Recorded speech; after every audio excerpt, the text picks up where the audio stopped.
राम राम दोस्तों, मैं भगवान राम का वंशज अभयवीर आपका आपके चैनल में हार्दिक स्वागत एवं अभिनंदन करता हूं। दोस्तों, आज मैं आपको स्वर्ण से सज्जित होने वाले राम मंदिर के भव्यतम निर्माण कार्यों के संबंध में अति महत्वपूर्ण एवं सबसे नवीनतम जानकारी प्रस्तुत करूंगा।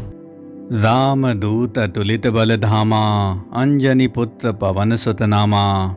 यानी संसार में इन तीनों लोकों में राम भक्त हनुमान के समान कोई दूसरा अनन्य भक्त एवं बलवान इस संसार में नहीं जन्मा है। और ऐसी ही अनन्य भक्ति एवं अपार श्रद्धा आपको इस चैनल में भी देखने को मिलेगी।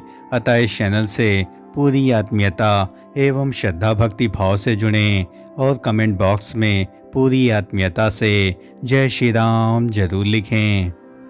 प्रभु श्री राम के जन्म स्थान अयोध्या में प्रभु श्री रामलला के प्राण प्रतिष्ठा कार्यों में अब केवल 12 दिन का समय ही शेष बचा है।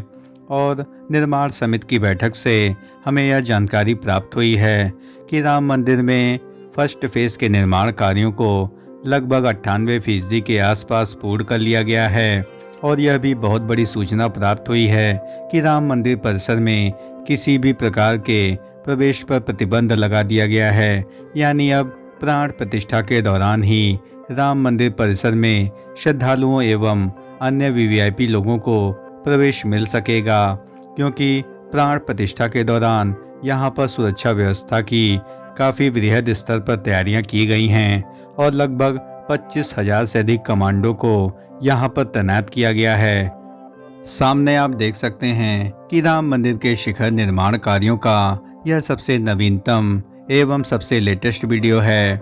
और यहाँ पर आप स्पष्ट रूप से देख सकते हैं कि किस प्रकार से नित्य मंडप एवं कीर्तन एवं प्रार्थना मंडप के शिखर निर्माण कार्यों को युद्ध स्तर पर किया जा रहा है। और इसी शिखर के सबसे ऊपरी बिंदु यानी सबसे शीर्ष बिंदु पर ही ध्वज दंडों को लगाया जाएगा। और ध्वज दंड अयोध्या में पहुंच चुके हैं और इनको श्री राम जन्मभूमि कार्यशाला में रखा गया है। और उम्मीद है कि प्राण प्रतिष्ठा कार्यों के बाद ही इन ध्वज दंडों को इन्हीं शीर्ष पर स्थापित कर दिया जाएगा, क्योंकि ध्वज दंडों को प्राण प्रतिष्ठा कार्यों के बाद ही लगाया जाएगा। अतः इसके प्रारूप को समझने के लिए नागर शैली में बने हुए एक अन्य भव्य मंदिर के ध्वज दंडों के निर्माण की प्रक्रिया को भी देखना अति आवश्यक है। सामने आप देख सकते हैं कि नागर शैली में बने अन्य मंदिर के प्रारूप में यहाँ पर ध्वज दंडों को मंडपों के शिखर पर लगाया जा चुका है, जो कि नागर शैली के मंदिरों की शोभा में चार चांद लगा रहे हैं। और हमें यह भी सूचना प्राप्त हुई है कि राम मंदिर के सभी मंडपों के शिखर बिंदु पर सभी ध्वजदंड लगाए जाएंगे। और सबसे ऊंचा ध्वजदंड 5,500 किलोग्राम यानी रामलला के गर्भगृह परिसर में लगाया जाएगा। और इसके शिखर की जो ऊंचाई होगी वह 220 फीट के आसपास होगी, जबकि रामलला के गर्भगृह का जो सबसे उच्चतम शिखर बिंदु है वह 161 फीट के आसपास बनाया जाएगा। और इन ध्वजदंडों को बनाए जाने के लिए सभी मंडपों के ऊपर खांचों का निर्माण कार्य किया जा रहा है, लेकिन वर्तमान में गूढ़ी मंडप का जो शिखर निर्माण है वह भी रोक दिया गया है। और इसके निर्माण कार्यों को प्राण प्रतिष्ठा कार्यों के बाद ही संपन्न किया जाएगा। और इस ध्वजदंडों की जो सबसे महत्वपूर्ण विशेषता है कि यह ब्रह्मांड की ऊर्जा को गर्भगृह तक ले जाते हैं। और जितने भी मंडप हैं वे सभी काफ़ी आध्यात्मिक शक्ति से ओतप्रोत होंगे, क्योंकि यह ध्वजदंड काफ़ी आध्यात्मिकता का प्रतीक माने जाते हैं। और आमतौर पर नागर शैली के बने हुए मंदिरों में ध्वजदंडों को विशेष तौर पर महत्व माना जाता है। ध्वजदंडों के निर्माण कार्यों के प्रारूप को समझने के लिए आपको नागर शैली के अन्य मंदिरों के निर्माण प्रणाली को ध्यानपूर्वक देखना होगा। और यहाँ आप सामने देख सकते हैं कि किस प्रकार से ध्वजदंडों को बड़ी बड़ी क्रेनों के माध्यम से मंदिरों के शीर्ष बिंदु पर ले जाया जा रहा है। और वहीं पर इनमें खांचे बने हुए हैं और इनको बड़े कुशल इंजीनियरों के द्वारा इन ध्वजदंडों को शिखर पर स्थित कर दिया जाता है। और इसकी फिटिंग कार्यों के बाद यह ध्वजदंड मंदिर को ऊर्जा प्रदान करते हैं। और नागर शैली के मंदिरों में ध्वजदंडों का भी विशेष तौर पर महत्व माना जाता है। लेकिन जो राम मंदिर का ध्वजदंड बनाया जा रहा है वह अपने आप में सबसे अधिक ऊंचा और विशालतम निर्मित किया जा रहा है। इसके बारे में मैंने पूर्वज जानकारी दी थी कि ध्वज दंडों को पीतल से निर्मित किया गया है, यानी पूरी तरीके से इसको कांस्य से बनाया गया है, लेकिन इसके उच्चतम शिखर बिंदु को स्वर्ण जड़ित करने की भी भव्यतम व्यवस्था की जा रही है और इसके लिए कुशल कारीगरों की टीम के द्वारा शिखर के ध्वजदंड को स्वर्ण जड़ित किया जाएगा। और आमतौर पर हिंदू मंदिरों में मान्यता है कि ऊपरी शिखर को किसी मूल्यवान धातु से निर्मित किया जाए और इसी उपक्रम को देखते हुए राम मंदिर के शिखर को भी स्वर्ण जड़ित करने की व्यवस्था की जा रही है। और उम्मीद है कि प्राण प्रतिष्ठा कार्य जो कि 22 जनवरी 2024 को संपन्न हो रहे हैं, उसके कुछ माह बाद ही इन ध्वजदंडों को राम मंदिर के सभी शिखरों पर लगा दिया जाएगा। राम मंदिर के शिखर निर्माण कार्यों के विषय में हमें यह जानकारी प्राप्त हुई है कि लगभग नृत्य मंडप एवं रंग मंडप के शिखर निर्माण कार्यों को अंतिम रूप प्रदान किया जा रहा है और कीर्तन एवं प्रार्थना मंडप के शिखर निर्माण कार्यों को अंतिम चरण की अवस्था में किया जा रहा है। और L&T द्वारा प्राप्त जानकारी के अनुसार लगभग 95% तक शिखर निर्माण कार्यों को पूर्ण कर लिया गया है और उम्मीद है कि लगभग सप्ताह भर की अवधि में इन सभी शिखरों को पूर्ण कर लिया जाएगा। और ध्वजदंडों को लगाने के लिए खांचों का भी निर्माण कार्य तेजी से किया जा रहा है।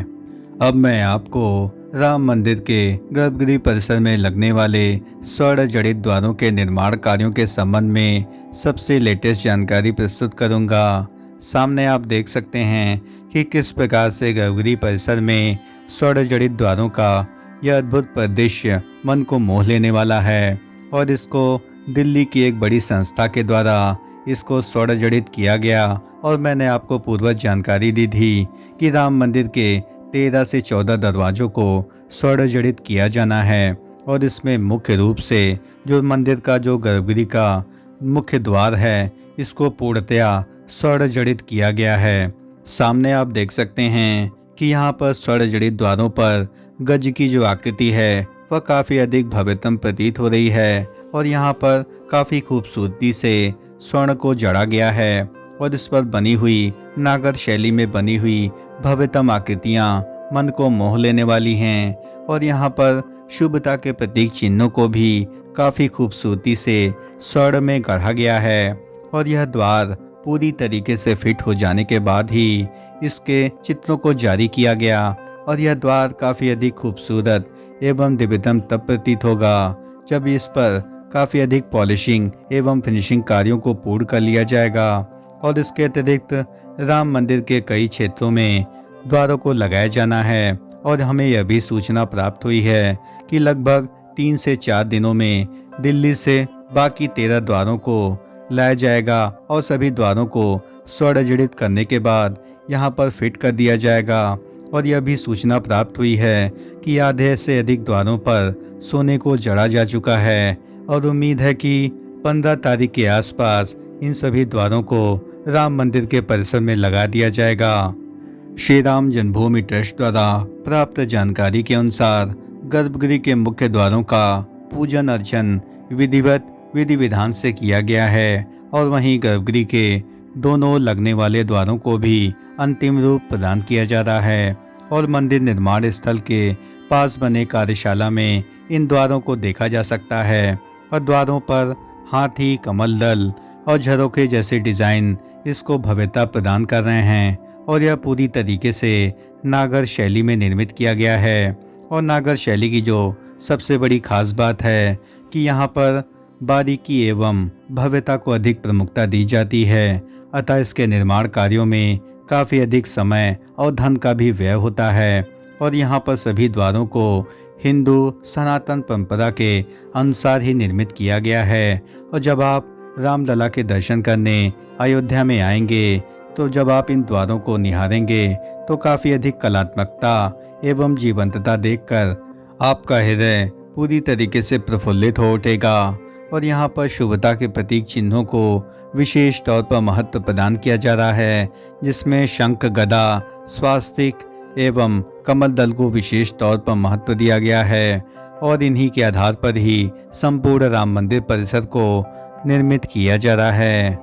दोस्तों, प्रभु श्री राम के दिव्य लौकिक मंदिर के स्वर्ण से सज्जित निर्माण कार्यों के संबंध में हमारे द्वारा दी गई जानकारी यदि आपको जरा भी पसंद आई हो तो इस चैनल का हृदय से समर्थन करें। इस चैनल को लाइक करें, शेयर करें एवं सब्सक्राइब करें और कमेंट बॉक्स में पूरी आत्मीयता से जय श्री राम जरूर लिखें। धन्यवाद। राम राम। राम राम।